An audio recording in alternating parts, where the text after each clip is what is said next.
So I've been using E-VIN or charge point when I was outside and needed to charge. Somehow every time my kids always with me, so they help me out with all that app. So that tells you it's not that hard, but the app downloading and all that connecting to your credit card, so it charges both your car and the credit card. I never try any other station.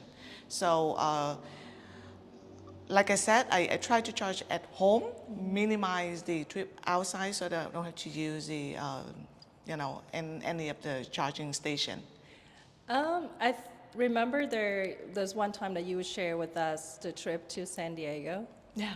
that you did it and you did not charge on the way back. How was it? So I had it at 100% before we left home. We went there, it's about 85 miles, so it's down to 56%. We parked the car there at the hotel, did not drive for 2 days, and then we drove back. And then it's down to 6% by the time we got home. We purposely do that because, like I said, I do not want to charge along the way, try to avoid any charging station, and it worked. Yeah, so I have no problem with that type of distance. So now if we were to drive a longer distance, then, obviously I have to plan it out a little bit better.